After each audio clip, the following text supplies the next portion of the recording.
Hi, it's Patrick Hutzel from IntensiveCareHotline.com, where we instantly improve the lives for families of critically ill patients in intensive care so that you can make informed decisions, have peace of mind, real power, real control, and so that you can influence decision making fast, even if you're not a doctor or a nurse in intensive care. This is another episode of Your Questions Answered. And in last week's episode, I answered another question from one of our readers. And the question last week was part 3 of my 57-year-old dad has been in intensive care with cardiomyopathy and pneumonia for 5 weeks. He's still in an induced coma and still doesn't have a tracheostomy. Help. And again, that was part 3 of this series of questions that I answered for Gary. You can check out the answer to last week's question by clicking on the link below this video. In this week's episode of Your Questions Answered, I want to answer the next question from one of our readers, and the question this week is part 4 of my 57-year-old dad has been in intensive care with cardiomyopathy and pneumonia for 5 weeks. He's still in an induced coma and still doesn't have a tracheostomy. Help. And that's part 4. So this series of questions from Gary are excerpts from numerous one-on-one phone and email counseling and consulting sessions with me over a 2-month period. You can also access the previous questions from Gary by clicking on the links below this video in the written version of this blog. Gary and his family went through many challenges while his dad was in intensive care, and I felt very privileged helping Gary through this difficult time in his and his dad's life. So Gary writes, "Hi Patrick, it will give me some more time to try and figure more things out. I'm going to attempt to obtain my dad's medical records under the Freedom of Information law. That way I can get an independent second opinion. What do you think? Maybe I can give you some of his records even when I get them so that you can maybe help me understand them. I feel like a tiny drop in the massive ocean with these consultants and doctors. It was truly a difficult experience last Tuesday. I felt so intimidated.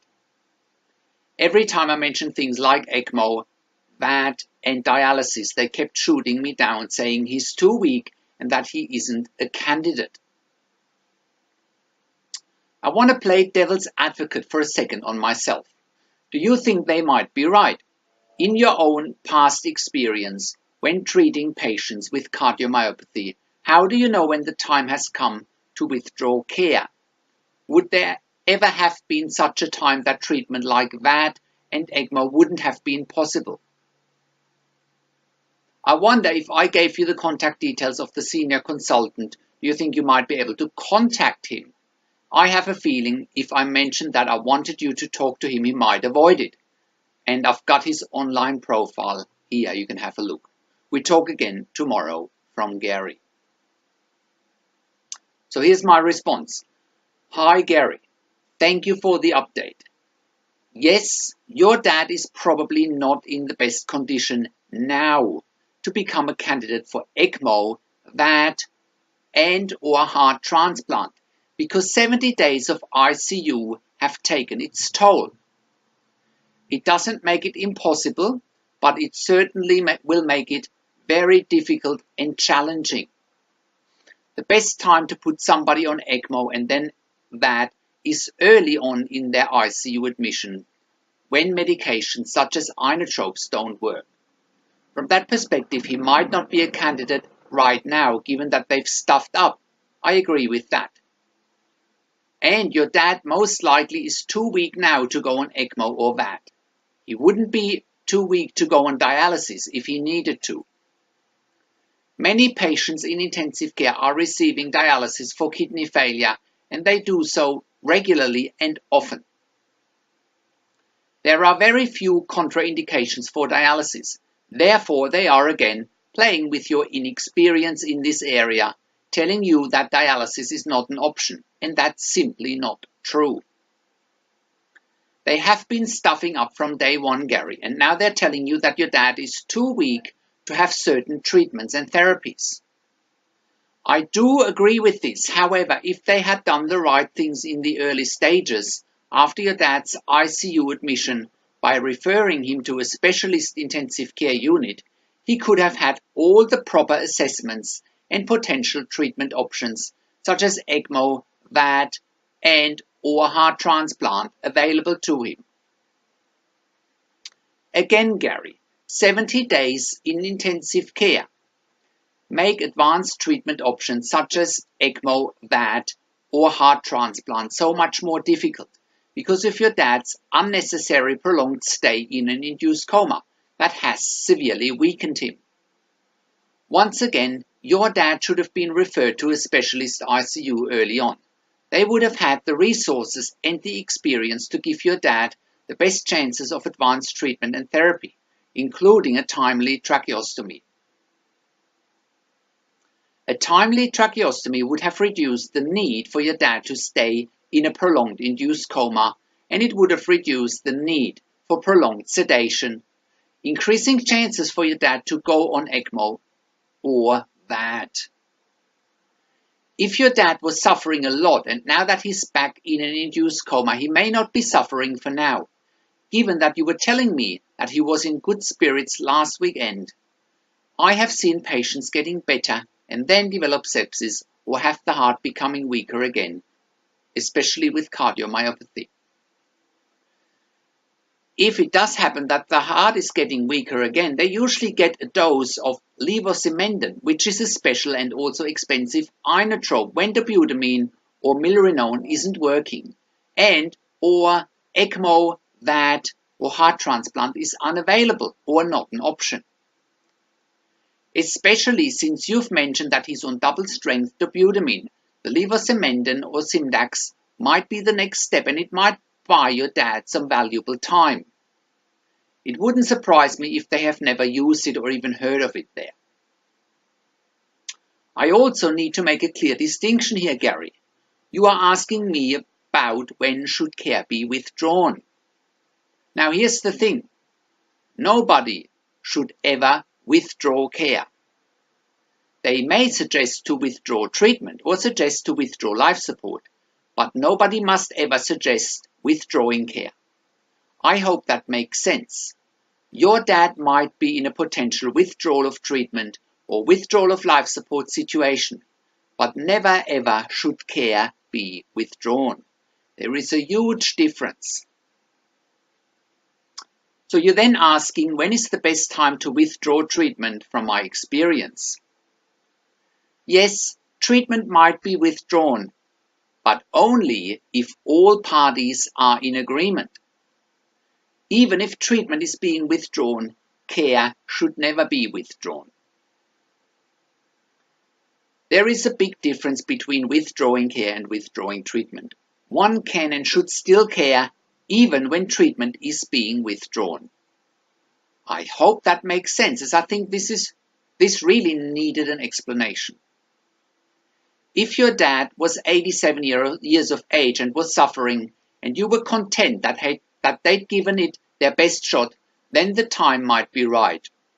Withdrawal of treatment has its time and its place, irrespective of age in some situations. You may also want to think about if your dad is in a real or in a perceived end-of-life situation, and you can find out the difference by checking out the video and the article, the difference between real and perceived end-of-life situations when your loved one is critically ill in intensive care.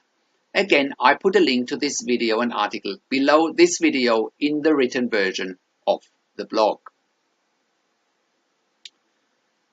I also fully understand, Gary, that you might have been intimidated by the consultants, and that's why I keep referring to their perceived power and their perceived authority.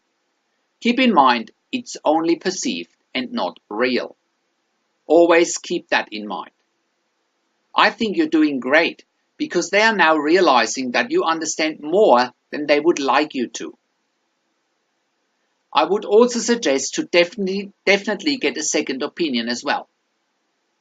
The whole situation doesn't look good from what you are telling me, but let's try and get him through the weekend for now and see what happens. As long as your dad is not suffering, I think they should continue. Whatever happens, happens, but you need to make sure they're doing all the right things. I'm also glad you've sent the doctor's profile through. According to his profile, he has no qualifications that from my perspective enable him to work in ICU, nor does his CV state he has spent considerable time in ICU. And that from my perspective is why he's running a 3-bed ICU. On top of that, where is the cardiologist? You haven't mentioned anything about a cardiologist being involved in your dad's care. That's not a good sign, and in cases of severe cardiomyopathy in intensive care, a cardiologist should be involved at all times. Given that this hasn't happened, again, it all screams negligence to me. They are out of their depth, and your dad is not getting the best treatment that would have been available to him had he been referred to a specialist ICU early on. I also think it's a very good idea if you can get your dad's medical records to get to the bottom of things. We can certainly help you review those medical records, make sense out of them and find out where they've dropped the ball, so to speak. So we talk again tomorrow at 12 p.m. I'm wishing you and your dad all the best. So, how can you become the best advocate for your critically ill loved one? Make informed decisions. Get peace of mind, control, power and influence quickly, whilst your loved one is critically ill in intensive care. You get to that all-important feeling of making informed decisions, get peace of mind, control, power and influence when you download your free Instant Impact Report now by entering your email below. In your free Instant Impact Report, you learn quickly how to make informed decisions, get peace of mind, real power and real control, and how you can influence decision making fast whilst your loved one is critically ill in intensive care. Your free Instant Impact Report gives you in-depth insight that you must know whilst your loved one is critically ill or is even dying in intensive care. Sign up and download your free Instant Impact Report now by entering your email below. In your free Instant Impact Report, you learn how to speak the secret intensive care language so that the doctors and the nurses know straight away that you are an insider and that you know and understand what's really happening in intensive care. In your free report, you will also discover how to ask the doctors and the nurses the right questions, discover the many competing interests in intensive care, and how your critically ill loved one's treatment may depend on those competing interests. How to eliminate fear, frustration, stress, struggle, and vulnerability, even if your loved one is dying. You get 5 mind-blowing tips and strategies helping you to get on the right path to making informed decisions, get peace of mind, control, power, and influence in your situation. You'll get real-world examples that you can easily adapt to your and your critically ill loved one's situation. How to stop being intimidated by the intensive care team and how you will be seen as equals. You'll get crucial behind-the-scenes insight so that you know and understand what's really happening in intensive care and how you need to manage doctors and nurses in intensive care, and it's not what you think. Thank you for tuning into this week's Your Questions Answered episode, and I'll see you again next week in another update. Make sure you also check out our blog section for more tips and strategies, or simply send me an email to support@intensivecarehotline.com with your questions. Or you can call me, find international phone numbers on our contacts tab. Also, check out our ebook section where you get more ebooks videos and audio recordings, and where you can also get one-on-one counseling and consulting with me over the phone, via Skype and via email by clicking on the Products tab. This is Patrick Hutzel from IntensiveCareHotline.com, and I'll see you again next week in another update.